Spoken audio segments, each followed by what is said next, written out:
अगर इस वीडियो पे आपने क्लिक किया है तो डेफिनेटली आपने कभी ये नोटिस किया होगा कि जब भी आप मिरर में अपने बाइसेप्स फ्लेक्स करते हो तो बाइसेप्स का साइज अनइक्वल दिखने लगता है। मगर क्यों? तो सबसे पहले तुम ये जान लो कि ये प्रॉब्लम को फेस करने वाले तुम अकेले नहीं हो। 70 to 80% लोगों को ये प्रॉब्लम होती ही है।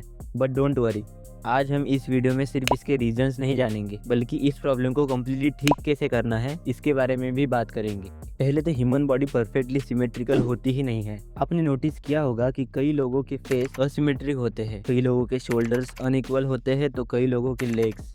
इसीलिए अगर थोड़ा सा डिफरेंस है जो मिरर में ज़्यादा नोटिस नहीं होता तो ये नॉर्मल है। लेकिन प्रॉब्लम तब है जब आप मिरर के सामने फ्लेक्स करते टाइम मसल साइज में इजीली डिफरेंस दिखता है। तो ये जेनेटिक्स नहीं बल्कि ट्रेनिंग इशू है।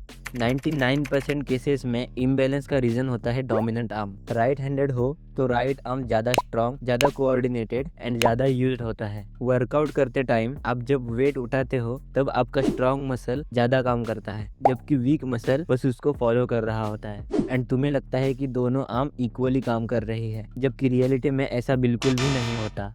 नाउ अब आता है सबसे बड़ा मिथ कि बारबेल कर्ल बेस्ट एक्सरसाइज है आपके बाइसेप्स के लिए। हाँ, बारबेल कर्ल मसल्स तो बिल्ड करते हैं लेकिन मसल इम्बैलेंस फिक्स नहीं करते। मगर ऐसा क्यों? क्योंकि एक्सरसाइज करते वक्त दोनों आर्म्स एक रॉड से कनेक्टेड होती है एंड तब स्ट्रॉन्ग आर्म ज्यादा लोड फील करता है क्योंकि ऑब्वियसली वो आपका डोमिनेंट आर्म है। एंड वही वीक आर्म चीट कर जाता है। इसकी वजह से बॉडी टेंशन को इक्वली डिवाइड नहीं कर पाती। इसीलिए barbell curl is not the solution. Now अब आता है जिम का cancer, ego lifting. Ego lift करते वक्त भी सेम प्रॉब्लम। तुम्हारा स्ट्रॉन्ग आर्म कंट्रोल कर लेता है मगर वीक आर्म इग्नोर हो जाता है और तुम सोचते हो कि बाइसेप्स का शेप ही बेकार है। तो ऐसा नहीं है, तुम्हारा फॉर्म ही बेकार है।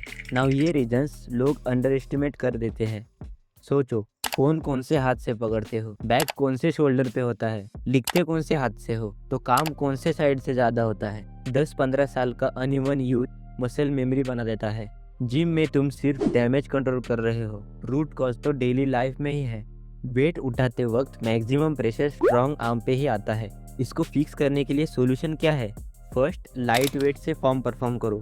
सेकेंड, स्लोअर रेप्स लगाओ। थर्ड, मसल को फील करो। अगर तुम मसल को फील नहीं कर रहे देन तुम उसे ग्रो भी नहीं कर रहे। The complete fix strategy. Rule number 1, हमेशा छोटी आर्म से ही एक्सरसाइज स्टार्ट करना।